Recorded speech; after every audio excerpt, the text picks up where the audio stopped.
So I'm a cat, and I just moved in with this new human, and she's got this little toy she's always playing with, all day long. Tap, tap, tap, tap, bloop, bloop. She can't put it down. There it is. Oh, and get this. She even talks to it. Last week, she asked it for Chinese, and guess what? Egg rolls showed up.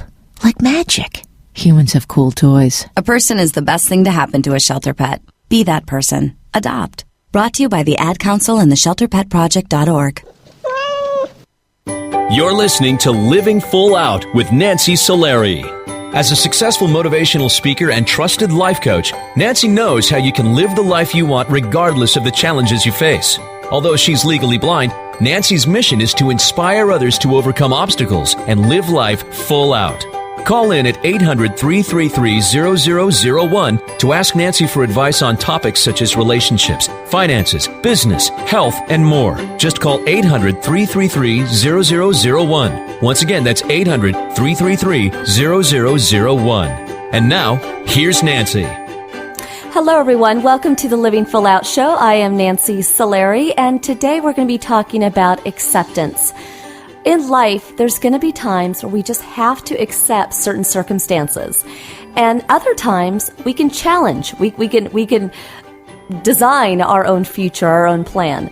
But not always. And it's important to learn how to accept circumstances, because if you don't, it'll be like hitting a brick wall over and over again. It's like a fight you can't win. Sometimes you just have to let life unfold.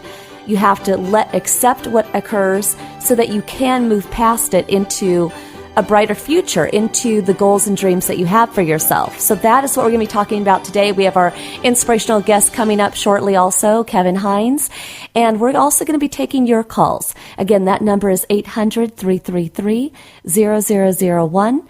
And if you have any questions about today's show, because especially coming up in our next segment, we'll be talking about suicide, which is a very heavy topic.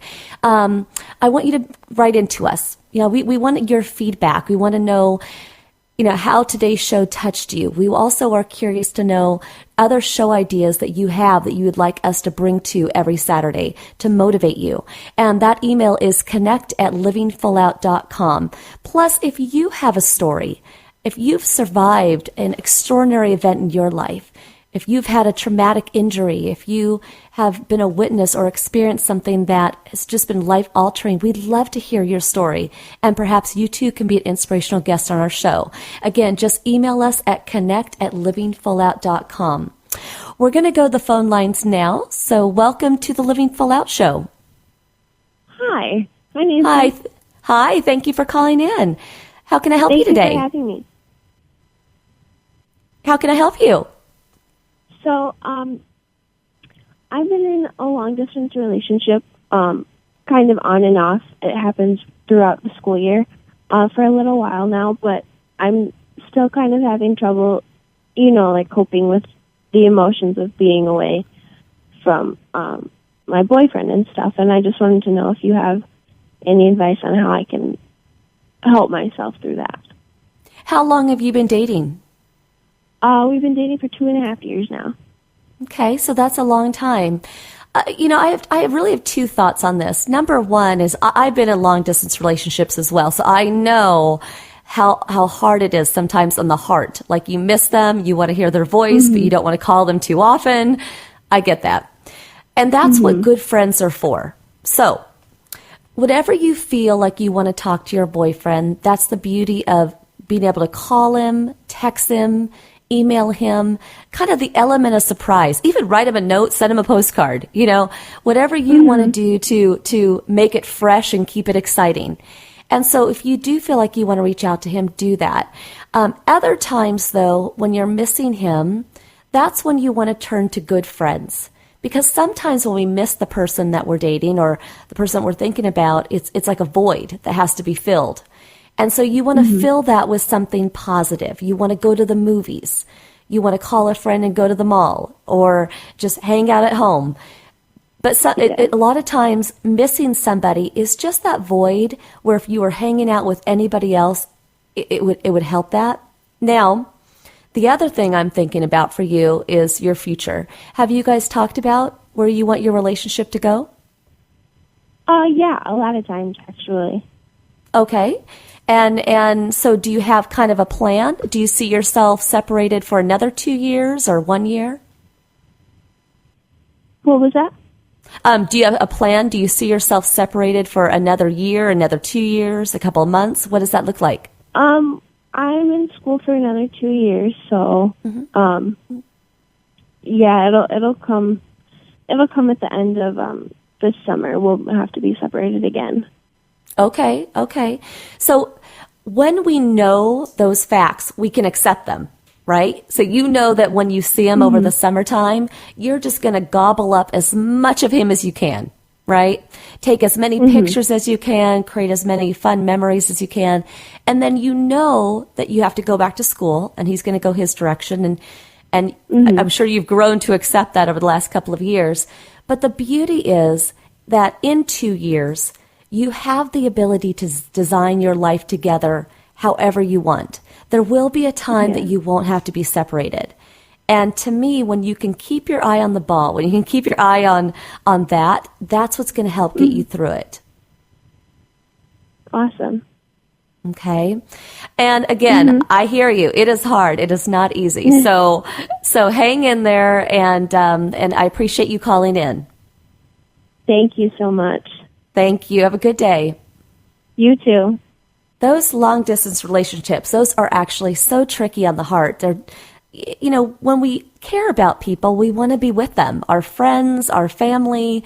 Now, granted, sometimes we need a little separation, but the thing is that's the beauty of life. That's the good thing. When you love somebody that much that you miss them, don't try to look at that not like heartache, not like pain or you're missing out on something.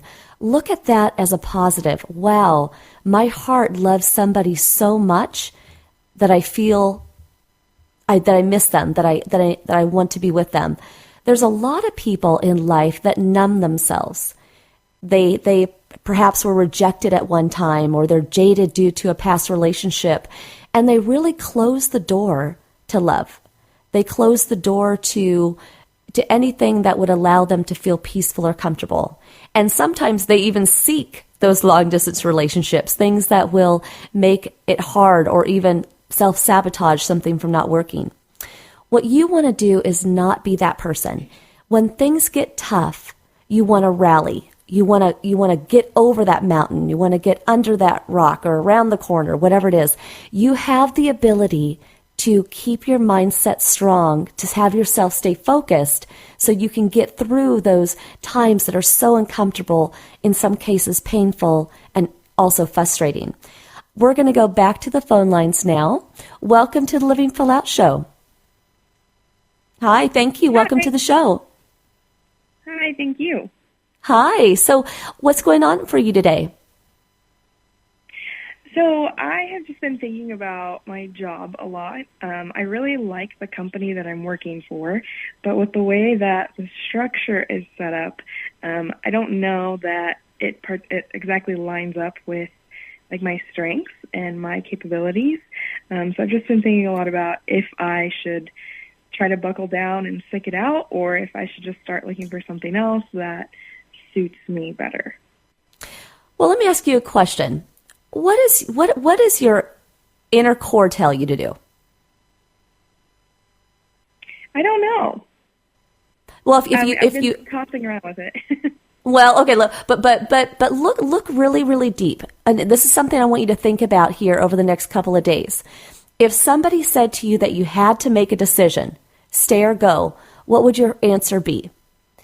And the thing is you want to go with that gut instinct, because that's really where you're at. Now, you may love the people you're with, you may really enjoy the job, but if you're not tapping into your highest and best talents, your greatest purpose in life, sometimes we have to transition. I don't like to call it letting go, because it's not like you're letting go of those friends.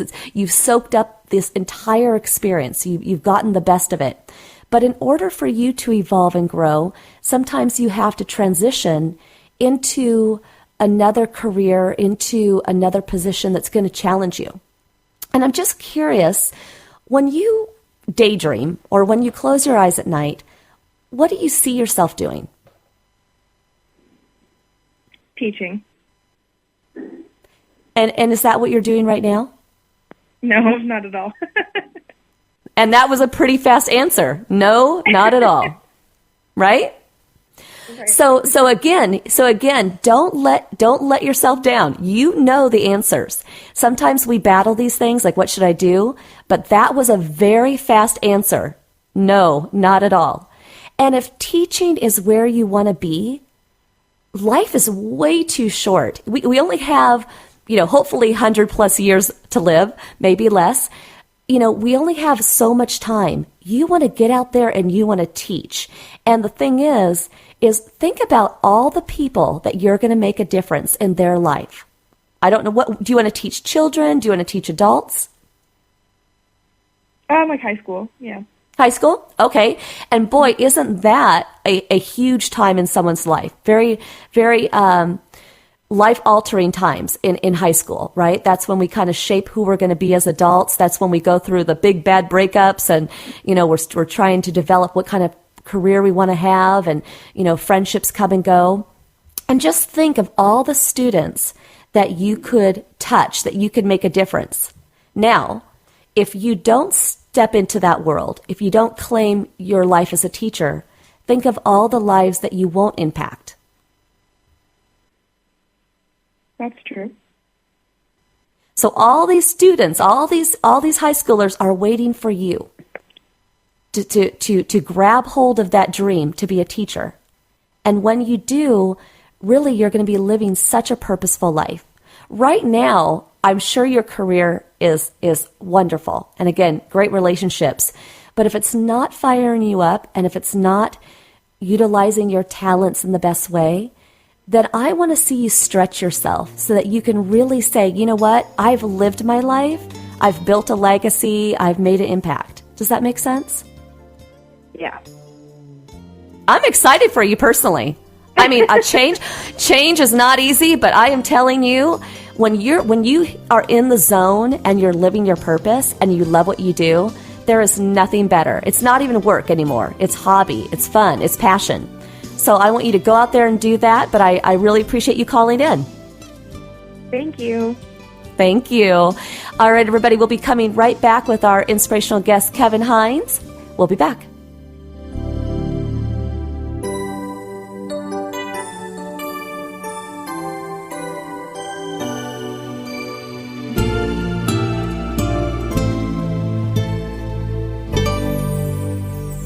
Holla back, holla back, holla back. Are you at home? Where are you? What are you doing? OMG, you are making me mad. Are you with your ex? You better text me back. I'm waiting outside your house. Relentless, aggressive texting is like sending an angry robot to deliver your message. When does the robot become dangerous? Let us know at that'snotcool.com. That'snotcool.com. Brought to you by the Ad Council. Hi, I can't come to the phone right now because I'm abusing my children. Not just verbally, but physically. I'll get back to you. If only child abuse was this easy to recognize. If you even suspect abuse, call Child Help at 1-800-4A-CHILD or visit childhelp.org. We've helped millions of people help millions of children. All calls are anonymous and confidential, so call 1-800-4A-CHILD or visit childhelp.org. Child Help. Trust your instincts. Brought to you by Child Help and the Ad Council.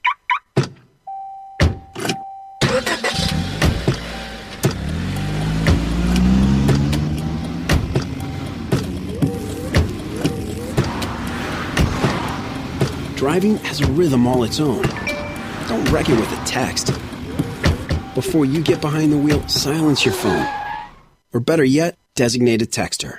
For more text-free driving tips, visit stoptextstoprex.org. Brought to you by the Ad Council and the National Highway Traffic Safety Administration. In the world of fairy tales, Sleeping Beauty had 3 good fairies to protect her. But in our world, protecting the beauty of the forest is the responsibility of everyone. Listen well, all of you. 9 out of 10 wildfires are caused by humans and can be prevented. We'll all pitch in. If humans can do it, so can we. Only you can prevent wildfires. Log on to SmokeyBear.com to find out what you can do. Brought to you by the U.S. Forest Service, your state forester, and the Ad Council.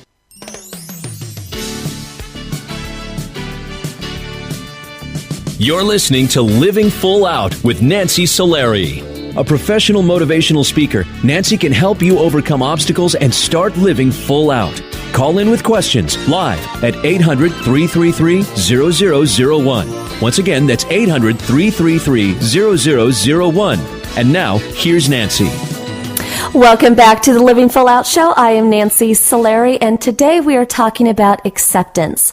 In life, we're going to get a lot of different curveballs towards us, a lot of challenges, but sometimes we have to accept those circumstances, find the positive, learn the lessons, and be able to evolve and grow. And I want to share with you our inspirational guest today, Kevin Hines. He actually survived approximately a 300-foot jump off the Golden Gate Bridge. But not only was surviving a miracle, but what he learned and what he's going to teach us today will help shape all of us to look at life a little differently, be more grateful for what we have. So I'd like to welcome Kevin Hines. Hi, Nancy. How are you? Hi, Kevin. I'm doing great. Thank you so much for joining us today. I know you're a busy man, flying all over the country. Glad to be here. Thanks. Well, let's actually take our listeners back a bit, okay? Let's go to really not so much the day of the jump, but before that, your state of mind and what led you up to that day. Well, I had been surviving with bipolar disorder, type 1 with psychotic features, mental illness. I call them brain diseases, really. And I had been surviving with it for 2.5 years, not fighting it adequately, not following a very strict treatment plan. Really in great amount of denial that it was even a part of my life, even though it was making it so difficult. And what led up to that day, really, Nancy, were a myriad of things. Voices in my head, seemingly not that of my conscience, telling me I had to die. Seeing things that didn't exist to anyone but me, auditory hallucinations, visual hallucinations. Pardon me, and dealing with extreme paranoia on a daily basis in the sense that believing people were out to get me and trying to kill me, believing that I had no value, thinking that I was really, truly a burden to all of my family and all of my friends. I actually thought, in my distorted state of mind, that they wanted me dead. And so that's what led up to me going to the Golden Gate and doing what I did. And were you already there that day, or did you go there with the intention that you were going to jump? I went there with the intention that I was going to go over the rail. Okay. It was the intention to take my life, to die by suicide. And did you have any second thoughts before you jumped? Did you think, I can't do this? Did you... What kind of led up to really the moment where you let go? Well, it's not quite simple as second thoughts. I mean, what happens when people are drastically suicidal, Nancy, is that, first of all, I was on the bus for at least 30, 45 minutes trying to get there. And on that bus, I became what suicidologists, the people who study suicide prevention, call ambivalent. I desperately wanted to live, but I thought I had to die. It's a bit of a conundrum, Nancy, in someone's mind. The ability to tell yourself that, what are you doing? You shouldn't be doing this. Call someone. Call anyone. As I was thinking in my head, I'm only 19, but then the voices in my head screaming things like, you must die, jump now. And it was on that bus, Nancy, that I just cried. I cried profusely. Waterfalls flew from my eyes. I was terrified. I was... But all in all, my brain really was trying to kill me as I was trying to stay alive. And not so much second thoughts, Nancy, but this really huge battle within. We all have an inner critical voice inside of us We all have things that have been said to us that were negative over time. And that turns into, when that enters our subconscious, it actually stays there. Something anyone said that was negative to you. And all those things came flooding back. But in this voice, that seemingly not of anyone I knew or my own conscience, screaming that it was inevitable what I must do. And so on the bus, what they explain is that I did become ambivalent in the sense that I desperately wanted to live. I wanted to call someone, but I felt I couldn't. And you know, of course, I end up at that parking lot of the bridge, and the bus. Everyone's getting off the bus. Everybody is deboarding to go experience such is the beauty that is the Golden Gate Bridge. You know, they call it the ninth wonder of the world, right? And the most beautiful man-made structure ever made. That's what it's touted as. But Nancy, it's something else entirely. It is a harbinger of death. I mean, over 2,000 people have died there by suicide, and these are people that if we had reached them prior to or at their arrival to the bridge, we could have saved them. And people like myself. Struggling mentally and feeling as though they're burdens and believing they have no value on this earth. And all of that, Nancy, I learned as soon as I went over that rail that I was wrong. You see what happens, Nancy, a lot of times when you enact a suicidal thought, because a thought is finally a thought. It doesn't mean you're going to do it. People think things all the time and they don't do them. Okay, that's just natural, right? But we don't have to be our thoughts. We don't have to exist solely for the purpose of acting out our thoughts.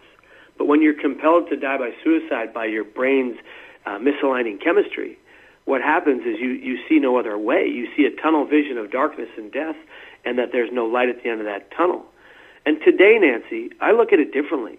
I see that darkness, and sometimes I live with chronic suicidal thoughts, which means they come to me often. But I would never die by suicide, and I would never attempt again because I see life differently. But that's a good thing that you got that lesson. You know, that you got it from that experience. Well, no, the lesson wasn't from jumping off the bridge, because then we don't want people to go learn that lesson by harming themselves. The lesson wasn't from jumping. The lesson was from the years of living in recovery for 15 years after the Golden Gate Bridge, going in and out of psych wards 7 times from the period of 2000 to 2011. And in 2011, having a 60-day suicidal depression. You know, my story doesn't start and end at the bridge. Having a 60-day suicidal depression in 2011. But you know what, Nancy? Before anything got serious or dangerous, I went to my wife and I said, honey, I need to be in the hospital right now or I won't be here. And I was self-aware enough to make that decision because I had been in treatment for 15 years. And, and so what I want to just mention here is that when I went over that rail, what happened to me and 19 of the other suicide attempt survivors off the Golden Gate Bridge, of the 34 that have survived, 36 now that have survived, 19 of them who are still alive, because some have died of natural causes now in their old age. 19 of them have come forward and said the millisecond they went over that rail, they had an instant regret. And it's almost like, Nancy, what my doctor described it to me was like being shocked into reality from psychosis. Okay? Right. Because, like I said, the thought of doing something and then actually taking the act are actually two different things. Well, the day that occurred and you actually were rescued, I guess I would say, they were surprised that you were alive. I mean, because so many times people don't make it. Yes, let me tell you how I found that out. Yeah. Marcus Butler is a friend of mine, and he happens to be one of the Coast Guard officers on the boat that pulled me to safety. And these are officers in a unit, it's my understanding that had seen 57 dead bodies under that bridge. In their unit, they had yet to see a live one. And someone on the boat yelled, and this is recounted by Marcus Butler in my documentary, Suicide, the Ripple Effect, that's coming out in January. Marcus Butler said that someone on the boat said, hey guys, he's swimming, as in he's alive, and they were so freaked out. And it's my understanding that one of the younger officers got in the water and just got me right onto that flatboard, because they were so freaked out that someone had lived from the fall. And I'm just amazed by that. I mean, were you in shock? Do you even remember that time? Oh, Nancy, sadly, I remember every moment. Oh, every you do? vicious moment. It was Okay. the most terrifying experience of my entire life. It was the most physically painful experience of my entire life. What people don't understand, what people think is that you go off that bridge, you disappear into an abyss, and you just, there's this false thought that you die on impact. Nancy, I'm sorry to tell you, but there are tens of ways to go off that bridge, and they're mostly, when you hit that water, very slow and violent and very, very painful. I was in the water, and when I resurfaced eventually, I didn't think I was going to make it, Nancy. I didn't think I'd break the surface because I felt like I was going to pass out any time and drown. But I got to that surface, realizing that at that moment my legs were numb, immobile. I had shattered 3 vertebrae in my back. Some of those shattered pieces were actually crushed into like a powder. And I very narrowly missed severing my spinal cord, Nancy, which I mean, if you knew how narrow, it would blow your mind. Wow. And so maintaining, keeping myself above water was very hard. My boots were waterlogged; it kept going down. But I kept up as much as I could, and I think it's important that we mention some of the things that came to play to save my life, because they, in my opinion, Nancy, I'm a man of great faith, and they are miracles. But people can believe whatever they want. I'm not pushing that on anybody. In any event, when I went over that rail, Nancy, when my body went over that rail, a woman happened to be driving by in a red car, and she saw me go over, and she called her friend, who happened to be a United States Coast Guard officer whose job was to man the waters of that bridge. And the reason they got to me in less than the time I would set in hypothermia and drown was because of that woman.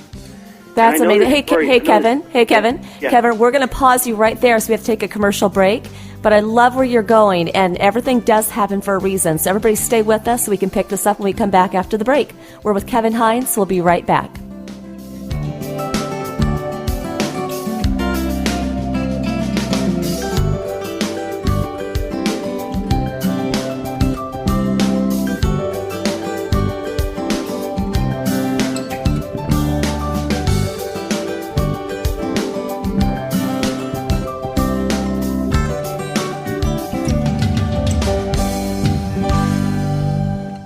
Look for the bare necessities. The bare necessities of healthy living are easier than you think. You better believe it. And the food pyramid shows you the way. With just the right amount of exercise and the necessary grains, vegetables, fruits, milk, and meats and beans. Just the bare necessities of life. So eat right, be active, and have fun. Yeah, man. For your own path to a healthier you, visit mypyramid.gov. This is really living. This message brought to you by the U.S. Department of Agriculture and the Ad Council.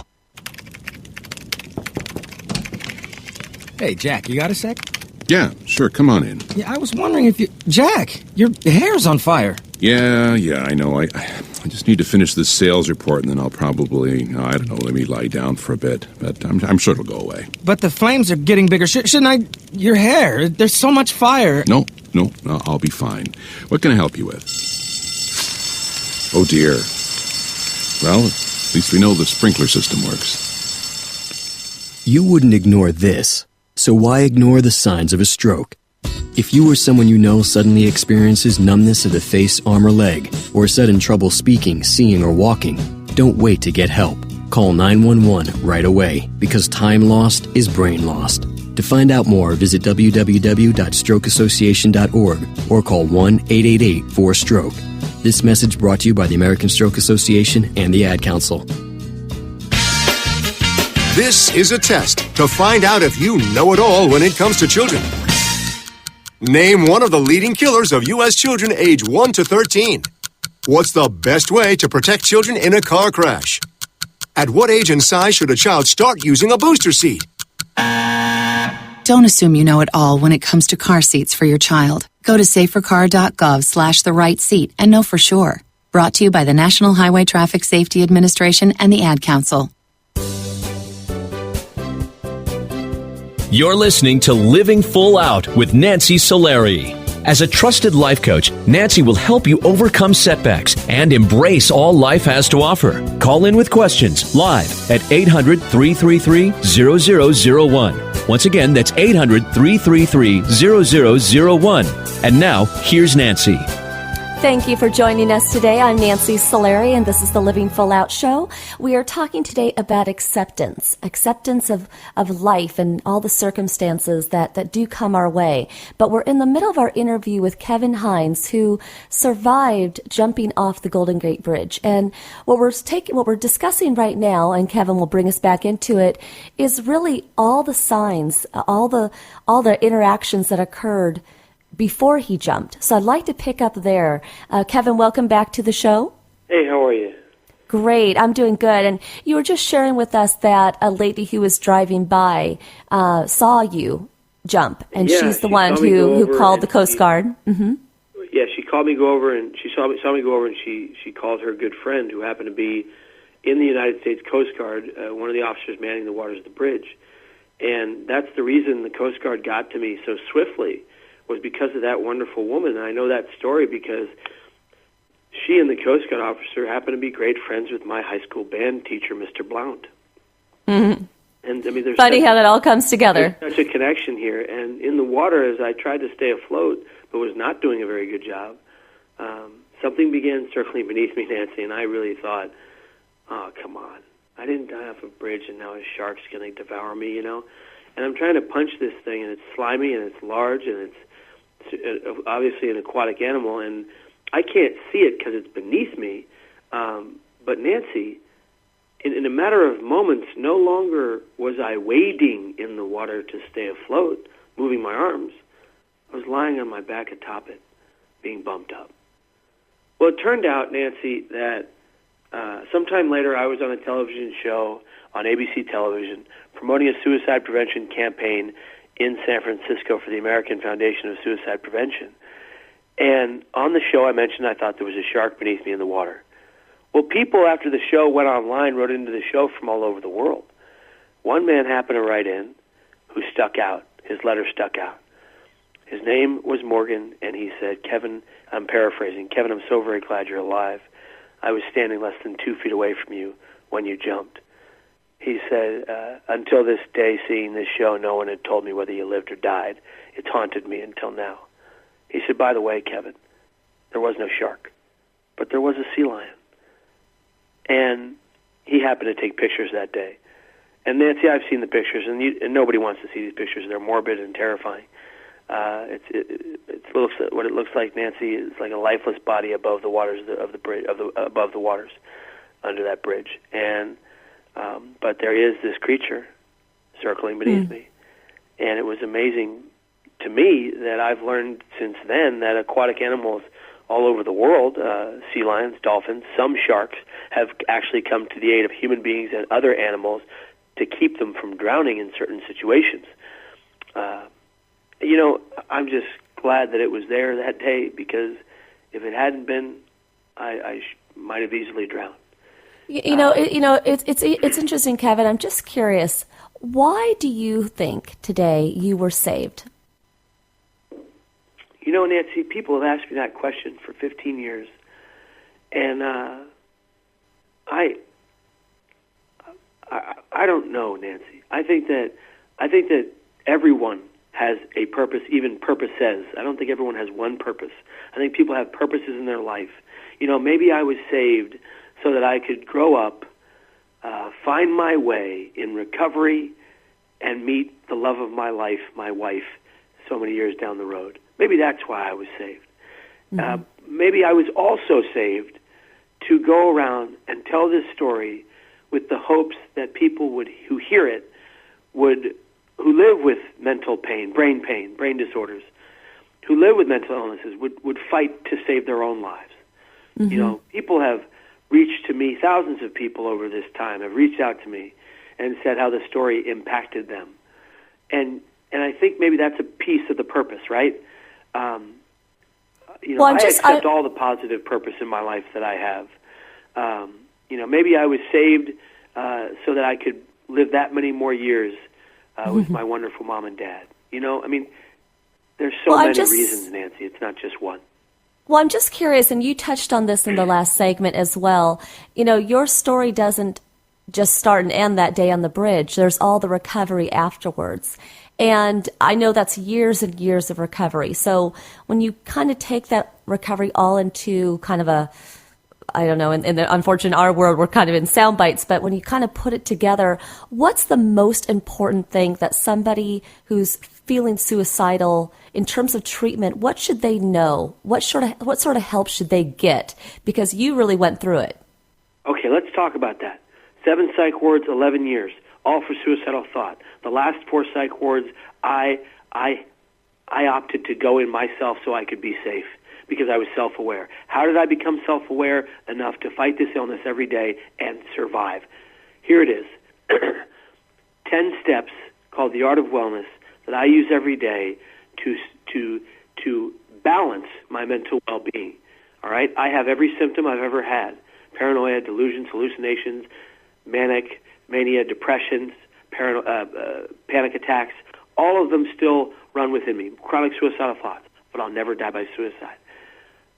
I don't have enough time to tell you every 10 step, but let's just start with the 3 E's: eating healthily, exercise, and educating myself daily about bipolar disorder. Those are 3 anyone can do, with or without clinical help. They can do those things. Eating healthily, educating, exercise. I use coping mechanisms every day, like sketch artist, drawing and painting and writing and all these things that help me cope with my daily struggles. I don't take drugs or alcohol, recreational drugs or alcohol, ever. I used to binge drink until blackout sometimes on the weekend, and it led to a dangerous situation, so I stopped that. Okay, there are so many things you can do, even if you are a person that doesn't have easy access to clinical treatment. Now, if you're a person who has easy access to clinical treatment, by all means, see a therapist. Tell the truth in therapy. That's the only way you get better. Work on your goal setting, your life skills success. All of these things are included. But just so your listeners, as I have to go in a minute to the airport, just so your listeners have something to take home from this actual conversation, it's very simple. Huff Post plus Kevin Hines. Put that in Google, and you will find an article about how I live mentally well and how I stay alive with chronic suicidal thoughts. It's all right there. Huff Post, HUFFPOST, plus symbol Kevin Hines. You'll find that article. It's on the top of the Google search, and it has 10 steps I use to stabilize my life every day. Well, I appreciate you giving that to our listeners because that will be a helpful tool. And I'm just also curious, you know, suicide does not just impact the person doing it. It impacts everybody around them. The people in someone's life who is going through this, you know, who may be considering suicide, what could they do differently? What could your family and friends have done differently? Could they have saved you from this? Well, you know what? I can't answer that question in retrospect, but I'll tell you this. Had someone in my life before that attempt said to me the honest question, Kevin, are you in danger of suicide? Not are you in danger of harming yourself, because those are 2 different things. Kevin, are you in danger of suicide? Do you know what I would have told him, Nancy? What would you have said? I would have said, how did you know? Because all I wanted was someone to see my pain for the despair that it was, to see me, to really see me. That's not my family's fault. They weren't trained in suicide prevention. That question does not put the thought in someone's head if it's not already there. For the people who it's not there, they look at you and they go, get away from me. But for the people that are going through it, they'll look at you and wonder how you sought out the thoughts in their mind, and you've just given them permission to tell their truth. I love that. And really, overall in life, we should always be asking people, checking in with people, because whether someone's suicidal or whether they're just depressed or having a bad day, just being more engaged with people. And how has this entire journey changed you as a man, as a person? You know, Nancy, it's made me more compassionate. It's made me appreciate life to the 10th degree so much more. It's made me look at things differently. You know, I almost died, okay? And I can't take things for granted anymore. Occasionally I do, but not like I used to. My mom, my dad, my brother, my sister, my family, my friends, my wife, the places I get to go, the things I get to do, I can't take them for granted anymore. And not one person I get the distinct privilege of meeting on the road telling my story and hearing their stories. And I'm just curious, Kevin, if you could go back and rewrite your story and never have that day happen, would you? Oh, I don't want to mess with the past, Nancy. My life is what it's been because the path was laid out before me already. And I don't want to mess with the past. I don't want to mess with the future. I just want to live in the present. I love that. I really love that. And Kevin, thank you for all the good work that you're doing. It's really important. I know that we've talked once before and you were with somebody who was in need of your time and your guidance, and that's what you do. He's doing okay, by the way. Oh, is he? Good. Yeah. I thought a lot about you that day. I was thinking, I'm gosh. sorry about that, but he's doing fine. He's good. He steps to the right direction. Yeah, you're right. Yeah. Well, everybody listening, if you know somebody who's going through suicidal thoughts, or perhaps that's you, reach out to Kevin, go to his post, get educated, eat right, exercise, those 3 E's. And thank you, Kevin, for being on the show today. I very much appreciate it. Thank you for having me. All right, have safe travels, and we'll talk soon. Bye now. Bye-bye.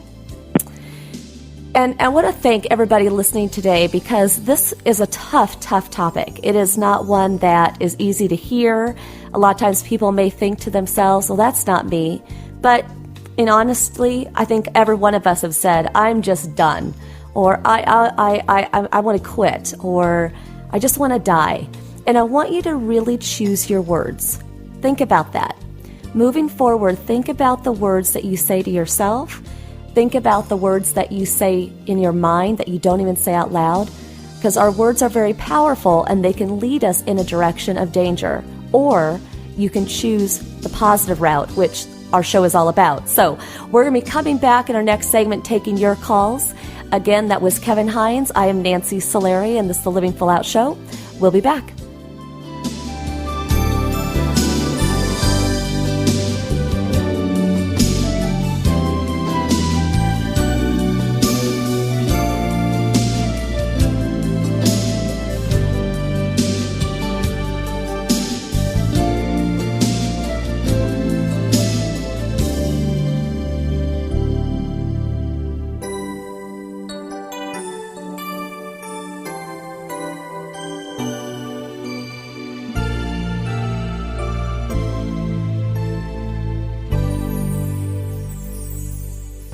Hey, Dad. Yeah. You remember that ball game we went to a couple years ago? Sure.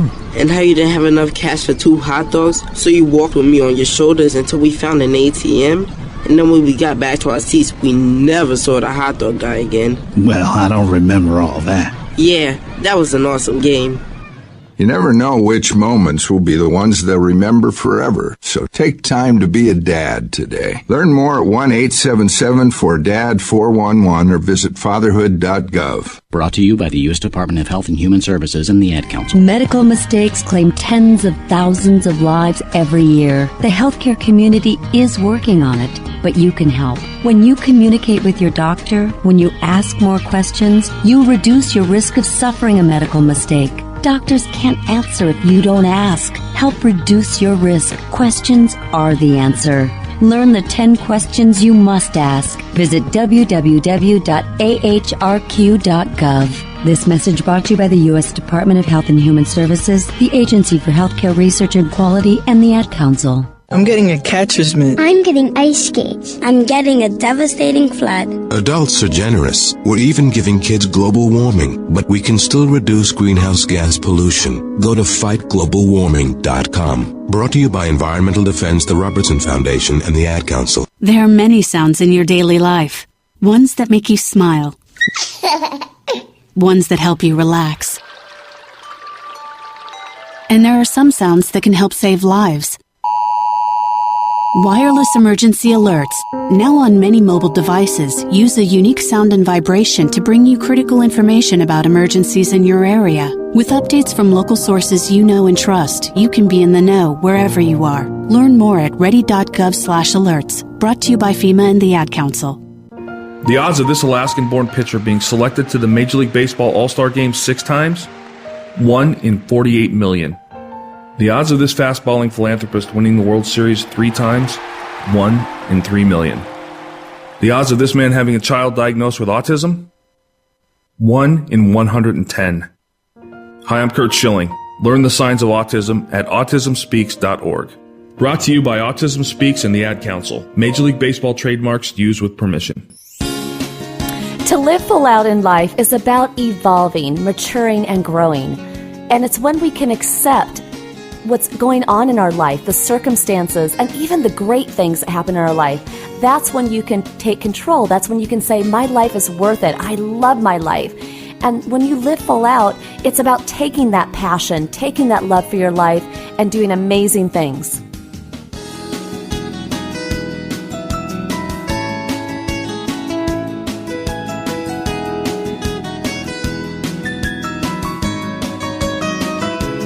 You're listening to Living Full Out with Nancy Solari. As a certified life coach, Nancy can help you to overcome challenges and start living full out. Call in with questions live at 800-333-0001. Once again, that's 800-333-0001. And now, here's Nancy. Well, here we are in the final segment of the show. I can't believe it. I am Nancy Solari. This is the Living Full Out show. And today we're talking about acceptance. And honestly, accepting what's occurring in our life. Some people might say, I don't want to accept. I don't accept. I choose not to accept. And if you do that, that's fine. But when you hear those words, aren't they a bit abrasive? Aren't they a bit, confrontational? Meanwhile, if you say to yourself, okay, I get it. I might need to go another direction. Okay, I get the lesson. I learn it. When you allow yourself to just be a little bit more relaxed, less confrontational in life, when you allow yourself to let life wash over you and just soak it up, that's when accepting is not a negative, but it's a positive. It allows you to be more fluid in your life, less confrontational, less stubborn. And when you can be accepting, now your world opens up. And I mean that not just in the way of life circumstances, but even people in our life. Sometimes we have to be accepting of other people's decisions when it may involve our own. I had a client the other day who was really, really upset because her sister went off and got married to a guy that she didn't really like anyway, but she knew that their holidays were going to be changing. She knew that her sister was not going to be as accessible, and she didn't want to accept it. But the reality is her sister made a choice, and she does have to accept that. She does have to let her sister go, but still cherish the time she has with her. So sometimes in relationships, it's not just about you. Sometimes it's other people whose decisions can affect you, but you also have to accept those. I know in my own life, going legally blind wasn't part of the plan, my childhood dream, but I've learned to accept it. And by accepting my blindness, that allowed me to say, you know what? I get it. My vision's going to get worse. I know eventually I may see nothing, but I'm gonna cherish what I do have. I'm gonna try to travel to as many places as I can, even though I'm going to be seeing most of those in black and white, those adventures. I can still do them. Or it's just about cherishing music and people saying, I love you, and all the great things that can come with not even having to see those things, but just living them, just experiencing them. So again, acceptance is one of those things where if you allow yourself to be open to it, allow yourself to see the positive in it, it will allow you to really step forward in your life in a positive way. This show is kind of interesting because we get a lot of callers that call in on a lot of different topics. It's quite an adventure on various shows. But I even hear various callers right in the 4 minutes or 5 minutes that I'm with them. I even hear them see that light bulb go off. I hear them go, I get it. They may not say it, but I hear it in their grunts. I hear it in their sighs. And that's how quickly acceptance can happen. It doesn't have to take a whole lifetime to accept something. It can just be minutes, seconds, and then you're set free. As we said earlier, we're taking your calls here in this segment, and we have a caller here. We're going to go to the lines. Welcome to the Living Full Out Show. Hello, welcome to the show. Hi. Hi, thank you for calling in. How can we help you? Well, I wanted to ask you a question about my personal life. Uh-huh. So basically, I live in the Bay Area near San Francisco and, surrounded by all these tech companies, really overachieving students and such. And so I've always worked very hard to try to get good grades and please my parents. My parents are actually from India, so they've been raised very, they have very high expectations for me and for my sister and everything. So I've always tried to get really high grades. And then I got into the computer science program at UC Berkeley, and that was great. And then I kept trying to do more to please them, and I got a really competitive summer internship at a tech company, but I still feel like they're not pleased with whatever I do. And I feel like I'm starting to get burnt out trying to please them and impress them. So I'm not really sure where to go from here. Well, a couple thoughts I have. First of all, and I know every set of parents in every household are going to be different, and hopefully you've got a good cop, bad cop that you can turn to. But I'm just curious. Have you had a conversation with them about this? I've tried. I do try to have conversations with them, and they say that they'll try. That they are very proud of me, and that they don't want me to work myself too hard, but even a little bit after that conversation, I start to feel like maybe that conversation didn't even happen. I feel like they still expect more of me. Okay, so listen to the words that you're saying. I feel. Okay?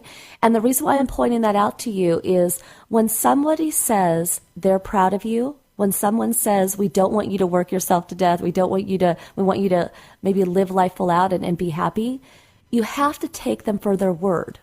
Because your next few phrases were I feel. So be very careful to build something up that might not be there. It's important to let their words just resonate within you and say, you know what, they're proud of me. I've done good. I'm a good daughter. I'm on the right track. And they say they're proud of me. Awesome. I would be very careful to build more into that conversation that doesn't need to be there. And the thing is do you feel like you're living your life? Or is there anything that you wish that you could do that you've been putting off for yourself?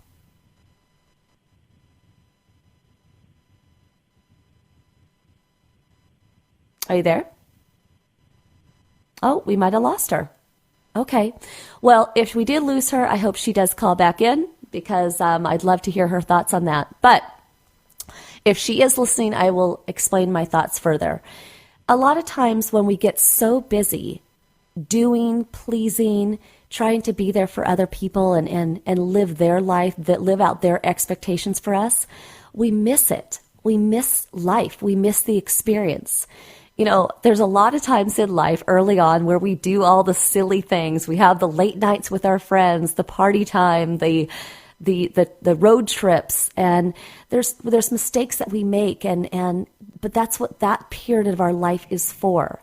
So if you're always doing things to please other people and you never let yourself experience, then you're not able to really live that life out and let life unfold in the exciting way it's supposed to. I think we have our caller back on the line. Hi, are we back with you? Hi, yes. I think there's a connection issue. Oh, well, I'm glad to hear your voice again. Did you hear what is the last thing you heard me say to you? I think I caught the end of it, but would you be able to say it again? Well, I was just asking you, you're concentrating so hard on doing the right things, becoming the person that your parents want you to be. Is there anything in your life that you're putting off that you haven't done for yourself? Something that you just would love to do? That they what? Is there anything in your life that you've put off because you're pleasing them? Anything that you'd love to do? Anything that I put off? Yeah. Is there anything that you're putting off that you'd love to do? I don't think so. I think I'm trying to do everything that I want to do and that they want me to do. Okay, that's a lot to handle. Where I was going, and I explained this to our audience when we lost you, was you just want to be very careful to not miss out on life, okay? Because if you're focused too much on what other people think, and this is not even just parents. This can be sometimes over-pleasing a spouse. This can be over-pleasing a boss. You have to live out your passions. That's really, really important. So whatever you do in your life, if you feel that warm feeling in your heart, the butterflies in your stomach, if you're excited to wake up every day to do what you're doing, then you're absolutely on the right track. But at any point, if you find that you're just kind of kicking the tires, you're going through the motion, you're like, oh, I don't want to be here, then you're off track. So only you know if you're living your life for you or you're living your life for your parents, is where I'm going. But again, okay.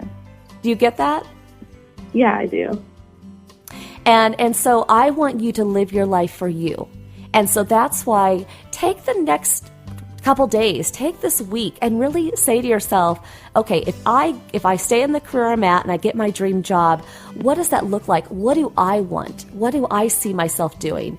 Where do I want to travel? When I graduate, how do I want to celebrate that milestone in my life?